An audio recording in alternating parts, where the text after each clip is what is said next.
नमस्कार, नवग्रह मंथन में आपका स्वागत है। मैं सुरेश कौशल इस कार्यक्रम में धर्म, पर्व, ज्योतिष, ग्रह, नक्षत्र इत्यादि विषयों पर बातचीत करता रहता हूँ। और हम मेष से लेकर मीन सभी लग्नों के लिए एक मासिक कार्यक्रम करते हैं, जिसमें जब भी सूर्य राशि बदलते हैं उस पर बातचीत करते हैं। संक्रांति जिसे कहते हैं, हर मास के मध्य में जब भी सूर्य राशि बदलते हैं 1 महीने के लिए, उस पर प्रोग्राम करते हैं। सभी लग्नों पर करते हैं, परंतु भारत पर भी करते हैं। भारत एक सनातन धर्म हिंदू राष्ट्र है और ज्योतिष पे सभी लोग इस पे भरोसा करते हैं, और देश की कुंडली भी ज्योतिष के नज़रिए से ही उसको एनालाइज करके देखा जाता है। तो मैं पहले देश के ऊपर, उसके उपरांत सभी लग्नों के ऊपर आपसे बातचीत करने जा रहा हूँ। सूर्य का राशि परिवर्तन होने जा रहा है 16 अगस्त को। सिंह में जाएंगे ये कर्क से, 16 सितंबर तक यहीं पे रहेंगे। तो इस समय में कुछ और भी ग्रह बदलेंगे। जैसे 20 अगस्त को शुक्र कर्क राशि में चले जाएंगे, मंगल 13 सितंबर को तुला में चले जाएंगे। बाकी ग्रह वहीं रहेंगे जो भी हैं। शनि मीन में, मंगल 13 सितंबर तक जो है उसमें कन्या में रहेंगे शनि के सामने। केतु सूर्य सिंह में, एकादशम भाव में जो है देश की कुंडली में बृहस्पति, द्वितीय भाव में गुरु रहेंगे शुक्र के साथ, जो कि 21 अगस्त को तृतीय भाव में चले जाएंगे। पर देश की कुंडली पहले है क्या? देश की कुंडली है 15 अगस्त 1947 मध्य रात्रि। वृषभ लगन आएगा कुंडली को जब किसी आप सॉफ्टवेयर कार्यक्रम में डालते हैं। 15 अगस्त 1947 मध्य रात्रि। पहले घर में राहु, दूसरे में मंगल, तृतीय भाव में सूर्य, चंद्र, बुध, शनि तथा शुक्र तथा शनि अस्त भी हैं। छठे भाव में अष्टमेश बृहस्पति, सप्तम में केतु, सप्तम भाव में वृश्चिक राशि में केतु। सर्प योग में देश की कुंडली फंसी हुई है, इसलिए विश्व के सभी राष्ट्रों में सबसे ज़्यादा तनाव राहु केतु का इसी देश में मिलता है। तो जैसे मैंने कहा कि 16 अगस्त से 16 सितंबर इसमें शुक्र राशि बदलेंगे, मंगल राशि बदलेंगे, बाकी ग्रह वहीं रहेंगे। बाकी ग्रहों में गुरु मिथुन राशि में चल रहे होंगे। शुक्र 21 अगस्त को कर्क में आ जाएंगे, बुध भी कर्क में चल रहे हैं। केतु जो है सिंह राशि में है गोचर में, सूर्य आ जाएंगे साथ में।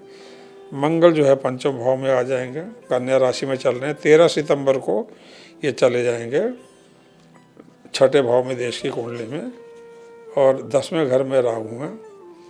राहु का भ्रमण अच्छा है क्योंकि लगन में भी उसका राहु है देश की कुंडली में, और शनि एकादश भाव में। तो प्रबल ग्रह स्थिति बन रही है।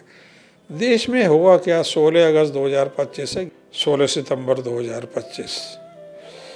देश की कुंडली में सूर्य महादशा, चंद्र महादशा में सूर्य में शुक्र का अंतर चलेगा 16 अगस्त से 11 सितंबर 2025 इसमें। और उसके उपरांत जो है 11 सितंबर से 16 सितंबर में मंगल महादशा देश की 7 वर्ष की शुरू हो जाएगी। तो 11 सितंबर से और 16 सितंबर के बीच में मंगल महादशा में मंगल का अंतर, और छोटा अंतर वो भी मंगल का ही चल रहा है। इस माह में 7-8 सितंबर को पूर्ण चंद्र ग्रहण लग रहा है, जो पूरे भारत में दिखेगा। चंद्र ग्रहण का जो दिखना शुरू होगा साउथ वेस्ट के राज्यों से, और ईस्ट नॉर्थ ईस्ट की तरफ से ही मुक्त होकर निकलेगा चंद्र जो है। असर कैसे कैसे कहाँ पड़ेगा?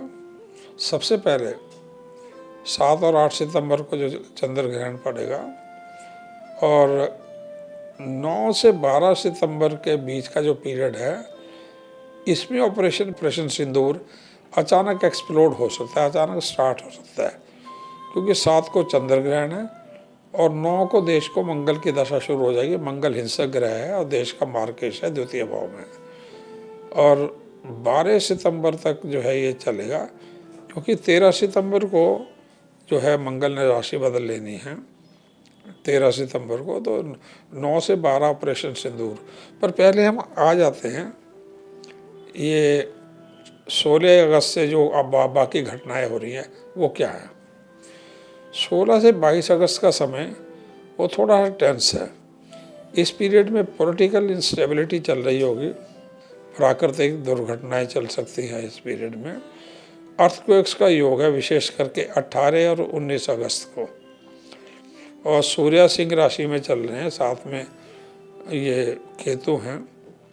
तो दिल्ली एनसीआर और east of Bengal, east of Bihar, पूरा बंगाल, मणिपुर, त्रिपुरा और अरुणाचल, मेघालय, असम, नागालैंड इत्यादि सब में पॉलिटिकल इंस्टेबिलिटी 18 से 22 अगस्त में ये चलेगी। उसमें से भी 18-19 तारीख को चंद्र जब मिथुन राशि में चल रहे होंगे तो अर्थक्वेक का थोड़ा सा योग बना हुआ है। फिर 24 अगस्त से 24 अगस्त 2025, 31 अगस्त 2025 ये थोड़ा टफ पीरियड है। ये भी नॉर्थ ईस्ट, ईस्ट, दिल्ली, इन एरियाज में पॉलिटिकल टेंशन रहेंगी।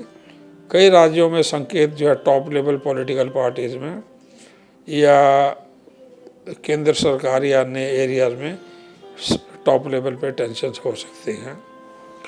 इस समय में कुछ लीगल इशू यानी सुप्रीम कोर्ट की जजमेंट्स ऐसी आ सकती हैं जिनसे टेंशन होती है।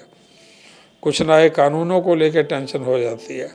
और प्राकृतिक कैलेमिटीज़ तो चलेंगी इसमें विशेष करके। और प्राकृतिक कैलेमिटीज़ के लिए जो है 27 अगस्त से लेके 31 अगस्त का जो पीरियड है, विशेष करके 27 से 31, ओवरऑल तो 24 से 31 है, परंतु 27 से 31 जो है इसमें प्राकृतिक दुर्घटना का समय चलेगा, जिसमें लैंडस्लाइड, बरसात हो गया, छोटा मोटा भूकंप हो गया, और जो है समुद्री तूफान, क्योंकि इस समय शुक्र कर्क राशि में जा चुके हैं तो पानी से भारी वर्षा का समय होगा। इस समय भारी बरसात होगी। तो 27 से 31 में प्राकृतिक कैलेमिटीज़ जो है नॉर्थ का जो है और पूरा जो है आपका अरेबियन सी हुआ और सुनामी इत्यादि विश्व के कई भागों में, परंतु भारत में भयंकर वर्षा का योग बनेगा क्योंकि बुध और शुक्र दोनों कर्क राशि में चल रहे होंगे, शनि मीन में है। तो जैसी ग्रह स्थिति चल रही है उसमें काफ़ी ज़्यादा तनाव चल रहा होगा 27 से 31 में। वीआईपी सिक्योरिटी के मद्देनज़र जो है 18 अगस्त से 31 अगस्त का पीरियड बहुत अधिक महत्वपूर्ण होगा।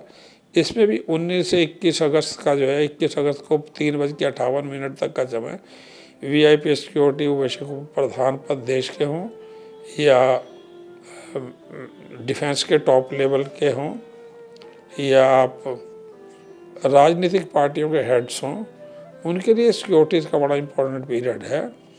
और इसमें जो है ये पीरियड जो है विशेष रूप से 1921 और 22 तारीख 2 बजे से लेके और 26 तारीख 3:24 तक का समय सावधानी का होगा। अगस्त 27 से लेके अगस्त 27 5:22 से लेके 28 अगस्त प्रातः 9 बजे तक जो है, इसमें भी कुछ कानूनी फैसले आ सकते हैं। कुछ सरकार के जो तनाव हो सकते हैं, सरकार के लिए कुछ नए कानूनों को लेकर तनाव हो सकते हैं। ये भी प्राकृतिक दुर्घटनाओं का पीरियड होगा। 28-29 अगस्त को अर्थक्वेक का छोटा सा योग बना हुआ है। उसके उपरांत 1 से 7 सितंबर का समय सारा अच्छा है। और उसके क्या हो रहा है कि चंद्र जो है धनु राशि में 1 से 3 सितंबर में चलेंगे। 1 से 3 सितंबर में चंद्र धनु राशि में चल रहे होंगे। ईस्ट और नॉर्थ ईस्ट के राज्यों में भारी तनाव होगा, पॉलिटिकल अदरवाइज, और ये समय प्राकृतिक कारण से भी टफ होगा। इसमें टेरर अटैक के लिए सावधानी रखनी होगी। टेरर अटैक्स के लिए सावधानी रखनी होगी 1 से 3 सितंबर का जो पीरियड है विशेष करके। उसके उपरांत 7 से 9 सितंबर का पीरियड बहुत अधिक महत्वपूर्ण है, क्योंकि 7 को चंद्र ग्रहण जो देश के 10वें भाव में लगेगा। और ये राजनीतिक अस्थिरता, पॉलिटिकल अस्थिरता गवर्नमेंट लेवल पे, और दिल्ली एनसीआर ईस्ट और ईस्ट वेस्ट एक्सिस है, जिसमें गुजरात, राजस्थान, हरियाणा, हिमाचल, मध्य प्रदेश, इन राज्यों में, महाराष्ट्र, इन राज्यों में, और फिर असम, मेघालय, अरुणाचल इत्यादि, बर्मा बॉर्डर से लेकर के उनमें काफ़ी ज़्यादा तनाव हो सकता है 7 से 9 सितंबर में, क्योंकि 9 सितंबर को देश की कुंडली में चंद्र महादशा 10 वर्ष की ख़त्म होकर 7 वर्ष की मंगल महादशा शुरू होने जा रही है। चंद्र ग्रहण वायलेंट होगा, इसमें अर्थक्वेक का योग होगा। ज़्यादातर चंद्र ग्रहण के अगले दिन जो है नॉर्मली मैंने देखा है अर्थ ग्रहण थोड़ा अर्थक्वेक के थोड़ी बहुत हिलजुल हो जाती है। और ये मंगल महादशा भी देश को आरंभ हो रही है। 8 और 10 तारीख को चंद्र मीन राशि में चल रहे होंगे, मंगल महादशा शुरू हो चुकी होगी, मीन राशि में शनि के साथ होंगे, वॉयलेंट पीरियड है। इंडो पाक ऑपरेशन सिंदूर जैसे में थोड़ा आग में घी पड़ने का काम पाकिस्तान कर सकता है, सावधानी रखनी होगी। 13 से 16 सितंबर में चंद्र मिथुन कर्क राशियों में चल रहा होगा। ये भी थोड़ा सा जो है नेचुरल वे में थोड़ा वॉयलेंट पीरियड है वेस्ट और नॉर्थ वेस्ट के एक्सिस में, और नेचुरल कैलेमिटीज़ और सुप्रीम कोर्ट और हाई कोर्ट से 15-16 तारीख को कुछ इस प्रकार के फैसले आ सकते हैं जिसमें देश में तनाव हो जाए। तो ये बड़ा चौंकाने वाला जो है एक महीना है जिसमें देश में काफ़ी तनाव होंगे, लेकिन देश हर प्रकार के तनाव के ऊपर विजय प्राप्त करेगा, क्योंकि देश कुंडली में शुक्र का अंतर चल रहा है 16 अगस्त से 11 सितंबर 2025 तक। शुक्र देश का लग्नेश है, इसलिए सभी समस्याओं पे देश पार लेगा। मौसम बहुत अच्छा रहेगा, बरसात रहेगी। अभी गर्मी आने में थोड़ा सा समय है। धन्यवाद, नमस्कार।